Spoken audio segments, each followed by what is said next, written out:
à vous, jeunes entrepreneurs, j'espère que vous allez bien. Aujourd'hui, nous avons vraiment la chance de pouvoir vraiment rencontrer un jeune entrepreneur aussi. Quelqu'un qui a vraiment décidé d'éveiller notre conscience. Parce que sans la lecture, nous ne pouvons pas vraiment aller plus loin. Et d'ailleurs, c'est pourquoi beaucoup de personnes, les leaders, les champions, aiment lire. Parce que dans la lecture, il y a beaucoup de choses qu'on découvre.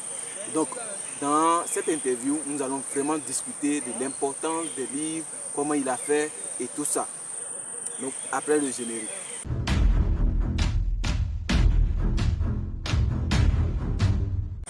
Salut à toi. Oui, bonjour monsieur Nda. J'espère que vous allez bien. Ouais, moi je vais très bien. Ok. Vraiment merci d'avoir accepté notre invitation et de te prêter à l'exercice. Je sais que beaucoup de personnes te connaissent, mais il y a toujours des personnes qui ne te connaissent pas. Bien évidemment. Donc est-ce que vous pouvez vous présenter? Ok. Et là, comme monsieur Nda le disait, je vais me présenter. Je suis monsieur Kouabena Yao Jean-Marc. Je suis entrepreneur. Voilà, donc vraiment moi aussi je suis très heureux pour que son choix soit porté sur ma modeste personne. Effectivement, comme il le disait en introduction, il y a des personnes qui me connaissent très bien. Je sais que quand ils vont tomber sur cette vidéo, ils sauront qui est en train de parler. Et comme il est de nature, il y a aussi des personnes qui ne me connaissent pas. Donc comme je le disais, je suis Kouabena Yao Jean-Marc, je suis entrepreneur, mais moi je suis beaucoup plus dans les livres. Et c'est pour cela que M. Nda m'a appelé, il m'a demandé à ce que j'en parle un peu, je partage un peu mon expérience depuis 1 an et demi avec les livres, avec l'entrepreneuriat, avec mes amis, mes frères, mes soeurs, jeunes entrepreneurs africains que nous sommes. Parce qu'aujourd'hui, il est vraiment important pour nous de revenir de revenir entreprendre, de venir chercher ce qui est caché dans les livres. Parce que comme le disait, il y a un dicton qui disait que quand tu veux cacher quelque chose aux Africains, il faut l'introduire dans les livres. Tout simplement pour nous montrer que les Africains ne lisent pas tout simplement. À nous jeunes du XXIe siècle de prouver le contraire aux gens. Encore une fois, merci. D'abord, parlons de livres. Selon toi, quelle est l'importance pour un jeune de pouvoir vraiment lire? L'importance pour tout jeune, comme je le dis, mais j'interprète beaucoup la jeunesse africaine. Parce qu'aujourd'hui, quand tu prends tous les continents, que ce soit l'Amérique, quand tu prends l'Asie, quand tu prends l'Europe, le continent qui est en retard, le continent qui est vu, lorsqu'on parle de pauvreté, c'est l'Afrique. Voilà, donc c'est pour cela que j'interpelle beaucoup. Je sais bien que ce ne sont pas seulement les Africains qui vont suivre cette vidéo, mais je m'adresse plus spécialement aux jeunes Africains. L'importance de la lecture, elle est vraiment capitale. La lecture a tellement de bienfaits. Non seulement lorsqu'on lit, c'est beaucoup de choses qu'on découvre. Que l'auteur soit mort ou qu'il soit vivant, lorsque nous sommes en contact, lorsque nous sommes en train de lire un livre, nous sommes en train de discuter avec ce livre, et avec cet auteur, qu'il soit aux États-Unis, qu'il soit en Chine ou qu'il soit en Espagne. C'est avec cet auteur dont nous sommes en train de lire les écrits, c'est avec lui que nous discutons. Et récemment, je suis tombé dans mes recherches, je suis tombé sur une information très intéressante, une étude qui a été menée aux États-Unis. L'étude démontre que ils avaient décidé de faire 3 groupes de personnes. Voilà, avec un nombre bien déterminé, prenant une 50aine de personnes par groupe. Et quand on a commencé à suivre ces personnes, le premier groupe était un groupe de personnes qui ne lisaient pratiquement pas. Le deuxième groupe était un groupe de personnes qui lisaient en moins de 3 heures de temps chaque jour. Et le troisième groupe était un groupe de personnes qui lisaient plus de 3 heures de temps chaque jour. Au bout de 12 ans, quand ils sont allés faire les analyses, ils ont découvert que des personnes qui lisaient plus de 3 heures de temps chaque jour ont eu une espérance de vie de plus de 2 ans sur leur vie. Donc, si on veut bien comprendre, ça veut dire que la lecture augmente le nombre de... L'espérance de vie. Voilà, tout à fait. Voilà, donc la lecture n'est pas seulement qu'information. Et la lecture nous permet de diminuer le stress. Quand on est stressé, va lire. Donc la lecture le livre n'est pas qu'information, mais va au-delà d'informations, de connaissances qu'on peut acquérir. Effectivement, là, je suis d'accord avec vous parce que lorsqu'on lit, il y a des livres, je dirais, de fiction qui peuvent nous faire rire, il y a des livres aussi qui peuvent vraiment nous aider à pouvoir être guéris, tout ça. Mais revenons un peu en arrière. Mais qu'est-ce qui vous a poussé à vraiment vous lancer dans la lecture? Puisqu'on sait que la plupart des jeunes ne lisent pas. Mais qu'est-ce qui vous, en tant que jeune, vous a poussé à vraiment vous intéresser à la lecture? Est-ce qu'il y a eu un déclic ou bien vous avez eu une situation vraiment qui vous a fait aimer le livre? Effectivement, comme toute chose, il y a toujours quelque chose qui nous pousse à commencer à débuter une aventure. Mon aventure avec le livre a débuté précisément en juillet 2021. Voilà, là j'étais sur YouTube et je suis tombé sur une vidéo de Valère Bélias que je salue ici au passage, l'un de mes mentors, voilà, qui fait beaucoup pour la jeunesse africaine, qui a mis en place une maison d'édition à Agent Livre aussi qui font des choses exceptionnelles. Voilà, et donc je suis tombé sur ce monsieur, sur ce jeune africain de nationalité camerounaise, voilà, et qui parlait des livres. Voilà, maintenant il y avait un livre que j'avais pris avec une tante, mais que j'avais négligé. J'avais vu le titre. Ce livre, c'est un livre de M. Ricardo Kanyama intitulé La chèvre de ma mère. Quand j'ai vu le livre, moi je ne m'étais pas trop intéressé au livre. Étant donné que le titre me semblait un peu truc. Donc c'est dans une des vidéos de M. Bélias Valère qu'il a commencé à décortiquer, à faire le résumé du livre La chèvre de ma mère. Et cela m'a poussé à aller reprendre ce livre avec cette tante et chercher à le lire. Et c'est quand je l'ai lu, c'est à partir de là que vraiment beaucoup de choses ont commencé à changer et je me suis vraiment consacré à la lecture et au livre. Aujourd'hui, je suis vraiment un passionné de livres. Quand je vois un livre, surtout un livre de développement personnel, je ne peux pas m'en passer. Parce que nous allons revenir sur le développement personnel, je pense qu'il y a beaucoup de choses qu'on va apprendre avec toi. Okay. Mais lorsque je discutais avec toi, je me suis rendu compte que tu avais fait INSAC. Bon, pour des personnes qui ne connaissent pas INSAC, qu'est-ce qu'ils font concrètement?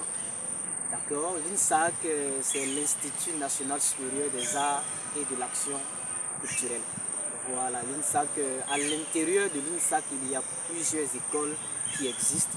Il y a l'école des Beaux-Arts qui est devenue aujourd'hui ESAPAT. Il y a l'école de la musique, il y a l'école de danse, il y a l'école de théâtre, il y a l'école d'animation culturelle. Donc à l'INSAC, c'est plusieurs écoles qui y sont. Voilà, mais là-bas, c'est le niveau supérieur. Parce que quand tu vas rentrer à l'INSAC, au sein de l'INSAC, il y a un lycée qu'on appelle le Léa qui existe au sein de l'INSAC. Mais ça, c'est un lycée, comme son nom le dit bien.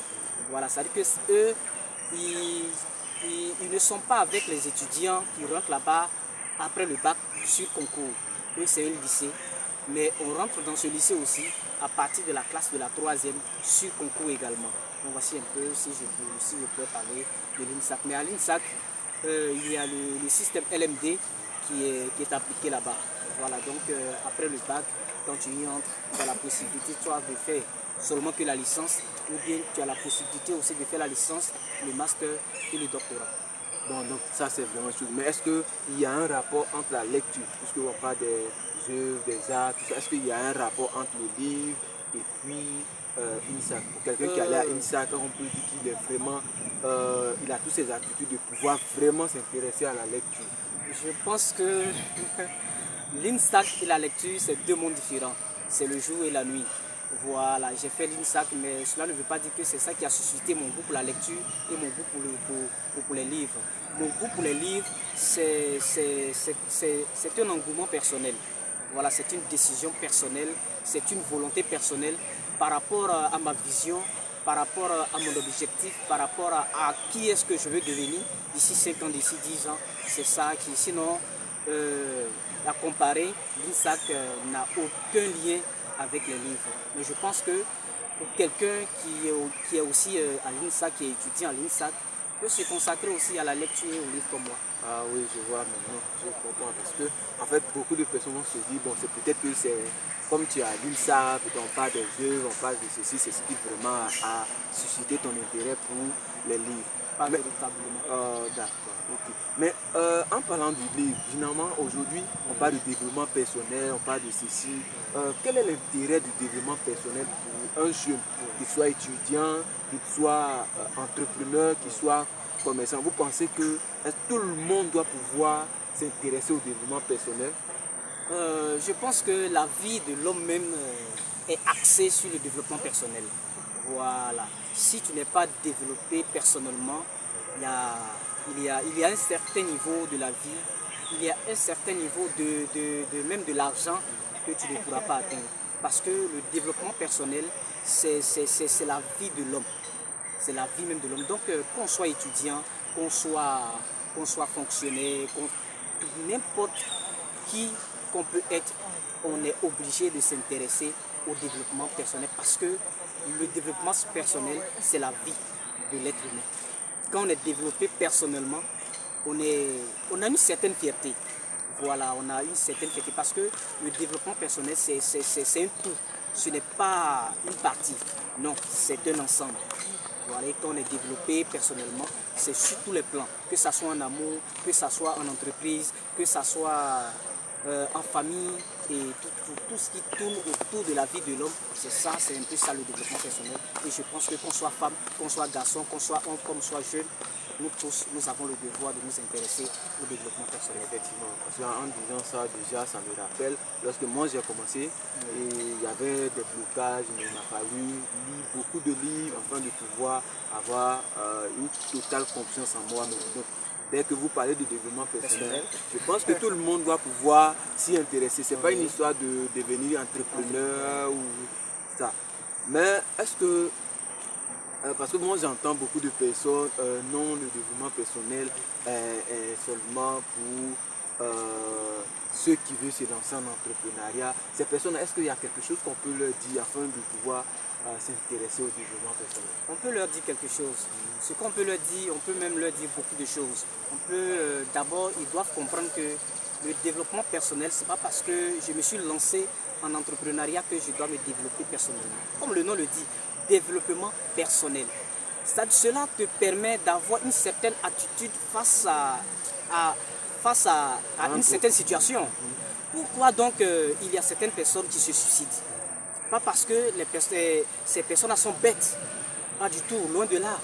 Pourquoi est-ce qu'il y a des personnes dont tout simplement peut-être leur chéri les a abandonnés, le gars va aller prendre du poison et se suicider? Mais je pense que pour quelqu'un qui est développé personnellement, cette personne le développement personnel auquel il s'est consacré va lui permettre de savoir lui-même son importance. Parce que pour pouvoir aimer l'autre, il faut d'abord s'aimer. Voilà, et lorsqu'on s'aime, je pense qu'il y a un certain mal qu'on ne peut pas se faire. Et tout ça, on ne va pas trouver ça ailleurs. On ne va pas trouver ça dans les maquis, dans les bars, dans les lieux de divertissement auxquels les jeunes aujourd'hui, les jeunes africains surtout, s'adonnent. Donc le développement personnel, il n'y a pas un groupe de personnes à qui on peut attribuer le développement personnel. Tout le monde a le devoir et a l'obligation de se développer personnellement. Parce que quand on est développé personnellement, on est posé dans la tête, on a une certaine attitude qu'on ne peut pas avoir. C'est-à-dire que pendant que certains seront face à un problème où ils sont en difficulté d'avoir des solutions, quand toi tu arrives et qu'on t'explique ce problème, quand tu es développé, quand tu atteins un certain niveau de développement personnel, ça te fait rire. Et c'est-à-dire que la seule phrase qui va sortir de ta bouche va leur permettre à pouvoir résoudre ce problème. Donc c'est ça la puissance du développement personnel. Ça, c'est waouh! Vraiment, il a tout dit. Hein. Je pense qu'il développe si bien qu'on n'a pas de choses à ajouter. Mais est-ce qu'il y a des livres qui peuvent permettre? Parce qu'il y a beaucoup de personnes qui me demandent c'est quel livre je peux lire vraiment pour pouvoir me développer. Mais avant ça, je voulais savoir, est-ce que il y a un temps qui vous dit bon, aujourd'hui j'ai fait 15 minutes de lecture, ou ça fait 1 an, 2 ans que je lis, donc c'est bon, j'arrête. Est-ce qu'il y a un temps pour ça? Il y a l'un de mes mentors, Bob Proctor, un Canadien, un spécialiste, un maître de la loi de l'attraction et de la loi de la vibration, qui disait que l'apprentissage, c'est pour toute la vie. Il n'y a pas de... Les livres, on doit en consommer tant qu'on peut. Autant qu'on peut, on doit en consommer. Je dirais même tant qu'on vit. Hein. Voilà, tant qu'on vit. Parce que ce monsieur, c'est quelqu'un qui a vécu jusqu'à 87 ans. Voilà, et il a commencé à se développer personnellement autour de 25 à 26 ans. Donc, des livres pour se développer personnellement, il y en a. On peut proposer à nos frères, à nos amis, à nos jeunes entrepreneurs africains. Mais dire qu'aujourd'hui, j'ai lu 15 pages, donc il faut que j'arrête. Tout va dépendre de l'organisation que tu as établie dans ton agenda, dans ton emploi du temps, et le temps aussi que tu as consacré pour les lectures. Voilà, mais je pense que autant de fois qu'on peut lire, je pense qu'il n'y a pas de temps, spécifique à la lecture. On peut lire autant qu'on peut. Mais comme le disait aussi Bob Proctor, nous ne devons même pas lire les livres. Il y a certains livres que nous devons les étudier. Parce que lire un livre est différent d'étudier un livre. Voilà, parce que quand on étudie un livre, on va encore plus en profondeur. Donc je demande non seulement à mes amis, à mes frères africains, à mes soeurs, de non seulement lire, mais d'aussi étudier certains livres. Pas tous les livres, mais des livres qui peuvent nous apporter, qui peuvent nous envoyer très loin. Ces livres-là, on doit prendre la possibilité, on doit prendre vraiment l'initiative de pouvoir étudier ces livres-là, parce que ces livres-là sont capables de changer nos vies. Des livres changent des vies. Ouais, ça, effectivement, les livres changent des vies. Mais aujourd'hui, on a vraiment cette catégorie de personnes. Nous savons, comme tu l'as dit au départ, il y a les jeunes. En Afrique, si tu veux vraiment cacher quelque chose, mets-le dans les livres. Mais comment on peut vraiment, du jour au lendemain, vraiment avoir des jeunes qui s'intéressent à la lecture? Selon toi, quelles sont les actions qu'on peut poser? Déjà, pour un jeune qui veut vraiment changer, qui veut vraiment avoir un développement personnel de haut niveau, comment il doit commencer? Parce que c'est pas facile. Hein? Oui, moi je l'ai vécu ça, mais comment on peut vraiment avoir ce comportement-là? Là, je pense que c'est une volonté personnelle. Voilà, c'est une volonté personnelle. Mais je pense que vous, M. Nda et moi, nous sommes en train de jouer notre partition.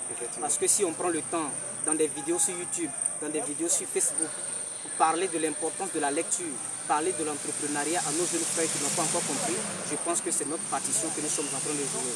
Et je pense que chacun d'entre nous a sa part de responsabilité. Que ça soit personnel, que ça soit gouvernemental, je pense que chacun de nous a sa part de responsabilité. Il faudrait aussi que nos gouvernements africains prennent ce problème à bras le corps, afin qu'il y a pas mal de nos dévanciers, vraiment eux aussi qui nous aident. Mais je pense que tous nous devons nous réunir, que ce soit personnellement, que ce soit en équipe.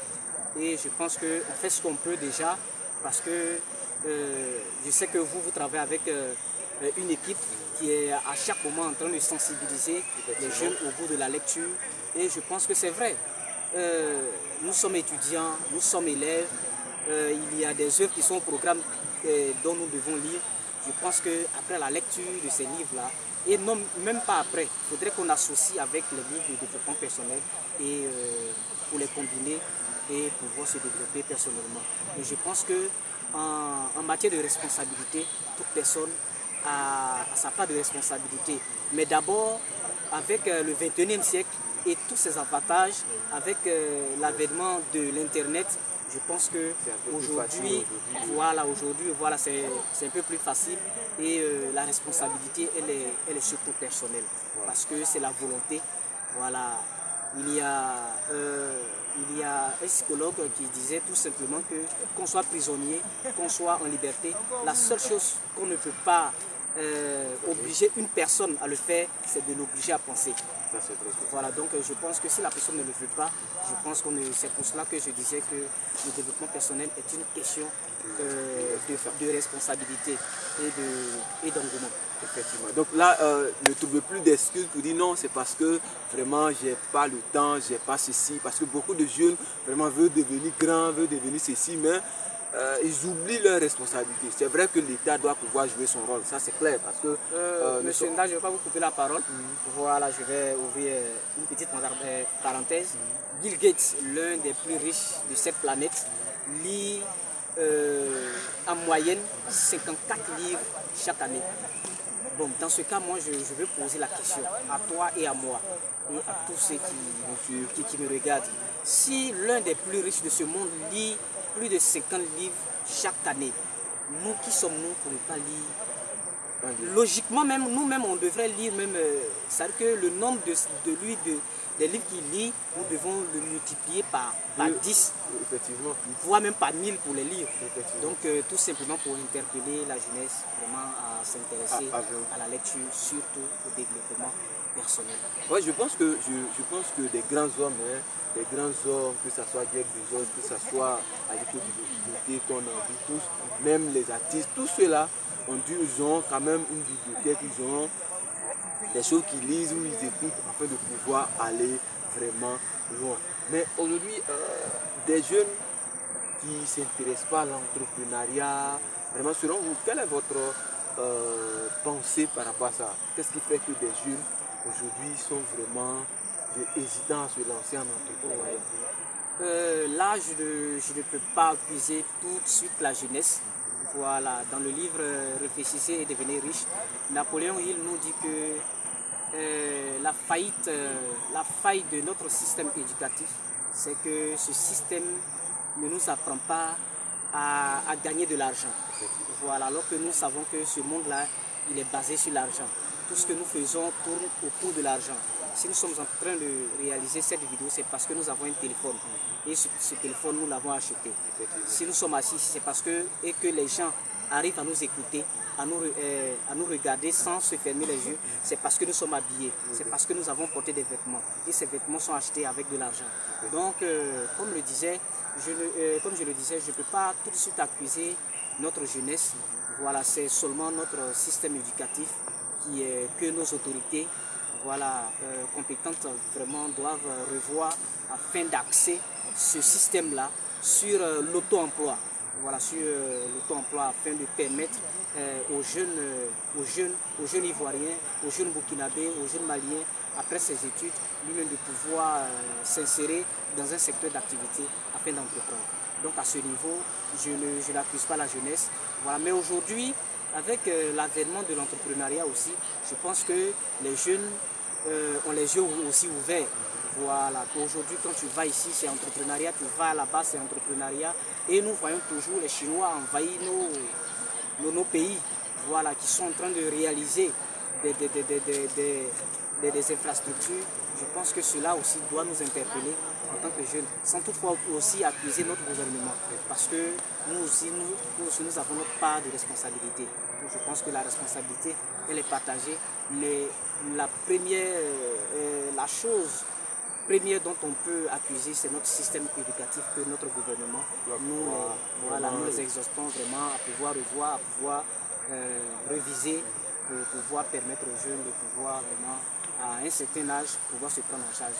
Parce que c'est pas du tout facile. Effectivement, ça, on peut dire que le gouvernement a sa part de responsabilité. Mais lorsqu'on a commencé, vous avez dit que vous êtes entrepreneur et dans le domaine du livre, ça veut dire que vous écrivez des livres, parlez. Quelles sont les difficultés que vous rencontrez dans cette aventure-là? Parce que certaines personnes pensent que c'est facile, on est devant la caméra, il suffit simplement d'allumer son appareil et puis commencer à filmer, autant pour moi, ou du moins on veut faire telle chose, on se lance. Quelles sont les difficultés que vous rencontrez? Il faut dire que c'est pas du tout facile, voilà, mais la première difficulté c'est de pouvoir se convaincre soi-même.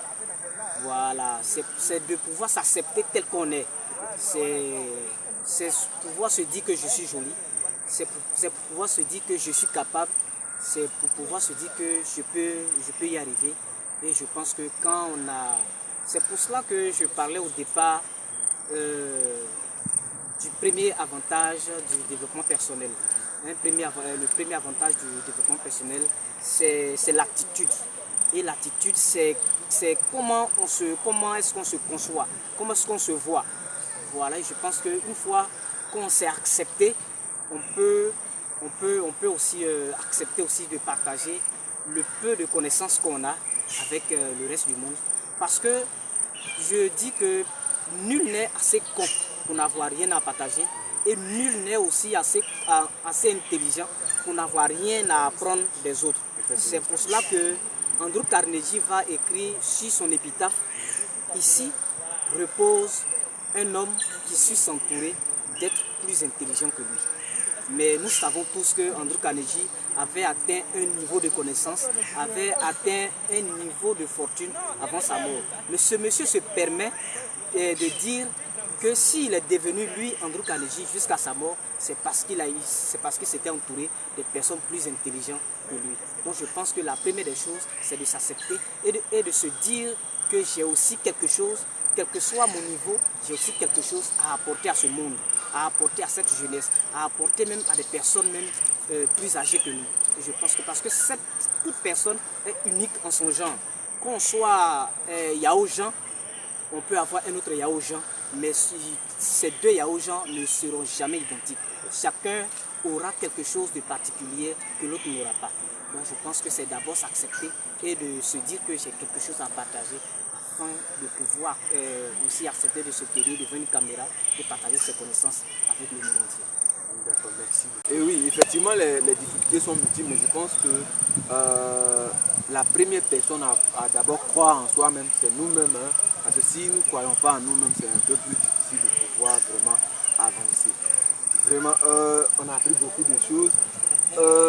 Quels sont les livres peut-être que tu peux conseiller rapidement à un jeune qui veut vraiment se lancer en entrepreneuriat, peut-être dans un secteur, mais il se pose la question, quels sont les livres, tout ça. D'accord. Là, pour parler de développement personnel, voilà, comme on le dit, si aujourd'hui, il y a une chanson qui dit que si le président est président, c'est grâce au peuple. Si le monsieur il est chauffeur, c'est grâce au dilatier, comme on le dit en Côte d'Ivoire. Voilà, s'il est apprenti aussi, c'est grâce au chauffeur.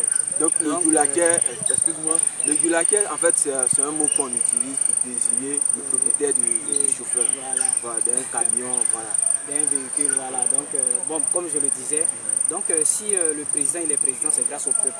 Voilà, pour dire que si aujourd'hui on arrive à partager un certain nombre de choses avec certaines personnes, voilà, c'est parce que nous aussi on a pu bénéficier ça, voilà, de d'autres personnes. Voilà, donc aujourd'hui en matière de développement personnel, le premier livre que je peux conseiller à tout jeune de lire, étant donné que moi aussi j'ai bénéficié de ces conseils de mes mentors, le premier livre que je peux conseiller c'est la Bible. Voilà, c'est la Bible. La Bible, pas comme si je n'ai pas de respect pour la Bible, non, c'est pas ça. Parce que la Bible regorge tellement d'informations, regorge tellement de messages, regorge tellement de puissance que je conseille d'abord à tout le monde de lire la Bible, que ce soit le Nouveau Testament comme l'Ancien Testament. Voilà. Le deuxième livre que je peux conseiller, c'est ce livre que j'ai en main. Réfléchissez et devenez riche de Napoléon Hill. Je pense que tout entrepreneur doit pouvoir lire ça parce que vraiment ça rigole beaucoup de choses. Je pense que votre tonton avait dit que c'est sa Bible, hein, oui, en quelque sorte. Partout il va, il a ça avec lui. Donc ce livre-là, je pense que ça fait beaucoup de bien. Et ça fait ça a déjà fait du bien, ça continue de le faire. Donc je demande à tous jeunes vraiment de pouvoir chercher ce livre-là et le lire. Voilà. Le deuxième livre encore que je peux conseiller, c'est le livre qui est intitulé L'homme le plus riche de Babylone. Oui, voilà, l'homme le plus riche de Babylone. Ce livre va nous dire comment est-ce qu'il faut économiser, comment est-ce qu'il faut épargner, quelle que soit la quantité d'argent qu'on perçoit chaque mois, afin de pouvoir réaliser ces projets. Parce qu'aujourd'hui, il y a des jeunes, comme le disait le livre La chef de ma mère, de Kado Kanyama, l'auteur du livre La chef de ma mère, il dit qu'il avait croisé des jeunes de 20 ans qui attendaient du financement de leur gouvernement. 10 ans après, il va les voir, ils n'ont toujours pas eu ce financement. mais ils étaient toujours à la recherche de ce financement. Il a croisé des personnes âgées de 30 ans, c'était la même chose. Des personnes âgées de 40 ans, de 50 ans, c'était la même chose. Donc pour dire que nos gouvernements a tellement de problèmes qu'il n'a pas suffisamment de fonds de pouvoir financer nos projets.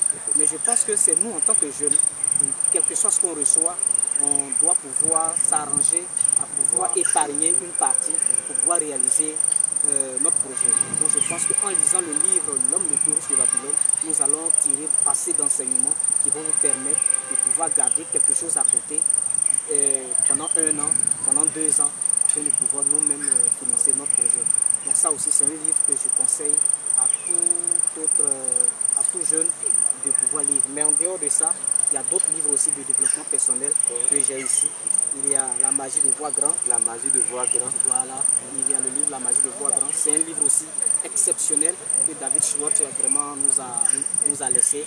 Il y a ce livre aussi du docteur Joseph Murphy, La puissance de votre subconscient. La puissance de votre subconscient. Voilà. Donc, et ceux qui veulent vraiment. Voilà. Je sais pas. Voici ça. Voilà. Et il y a un autre livre aussi de Dale Carnegie, comment parler en public. Voilà. Il y a aussi un livre exceptionnel de Dale Carnegie, Comment se faire des amis, que je vous conseille aussi vraiment de pouvoir le lire, parce que ça va vous permettre de pouvoir créer un relationnel avec toutes les personnes que vous allez croiser. Parce que qui dit l'argent, dit relation. On ne peut pas se faire de l'argent seul. Voilà, donc ce livre-là aussi, vraiment, il est vraiment aussi important, parce que si je veux aller négocier un marché avec un client, avec un partenaire, il faut savoir parler. Voilà, donc comme même pour aller chercher du travail, il faut savoir parler, il faut savoir s'exprimer. Voilà, donc en quelque sorte, voilà quelques livres. Il y a beaucoup de livres, mais je pense que lorsque vous allez commencer à vous développer personnellement, il y a certains livres que vous allez lire, que l'auteur même de ce livre va vous conseiller de lire d'autres livres encore, voilà, afin de pouvoir vraiment être au top. Donc je pense que le plus important, c'est de démarrer. Mais si vous devez démarrer, commencez d'abord avec le livre Réfléchissez et devenez riche. Ce livre va vraiment vous booster, va vous apporter beaucoup de choses. Et puis je pense que tout le monde, la jeunesse et la population sortira vraiment heureuse. Parce que, comme le dit Ricardo Kanyama, aujourd'hui on dit que l'Afrique est pauvre parce que l'Afrique est peuplée d'une population pauvre. Donc si nous voulons rendre si ce n'est pas l'Afrique qui est pauvre, c'est sa population qui est pauvre. Donc je pense que si nous voulons avoir une Afrique qui soit riche, il faudrait qu'on puisse changer de mentalité, on puisse changer de perception et nous-mêmes chercher à devenir des populations riches afin de peupler notre mère Afrique pour qu'elle puisse devenir un continent riche. Donc pour que l'Afrique soit riche, il faudrait que l'Afrique ait une population qui soit riche. Oui. Et lorsqu'on discutait, tu m'avais dit que déjà tu as des projets. Tu m'as dit que tu es en train d'écrire ton deuxième livre. Le premier, c'est vrai qu'il y a un coup de traitement, tout ça. Mais qu'est-ce que tu vois déjà ton projet en ce qui concerne la lecture, puisque toi tu es directement dans la lecture. Quels sont tes projets? Vraiment, ça pourra intéresser certaines personnes. D'accord. Comme projet, comme je le disais, j'ai déjà fini mon premier manuscrit qui n'est pas encore devenu un livre parce que c'est ça qui est le livre. Donc quand on a fini d'écrire le texte, voilà, qui n'est pas encore édité, qui n'est pas encore fait de la sorte, je pense qu'on l'appelle un manuscrit. Donc je suis à mon deuxième manuscrit, mais j'ai beaucoup de projets pour le livre. Parce que pour moi, le livre, pour un jeune Africain, ça doit être le parastamol. Ça doit être le premier élément auquel on doit s'attaquer. Voilà, parce que quand on a le goût de la lecture, quand on lit, vraiment c'est beaucoup de choses qui changent en nous. Voilà, donc mon projet pour la lecture et pour le livre, c'est vraiment amener la jeunesse à pouvoir lire comme il se doit et aussi permettre à la jeunesse de pouvoir, parce que moi je rencontre déjà cette difficulté. Voilà mon manuscrit que je viens de finir et que je n'arrive pas à publier, tout simplement par manque de financement.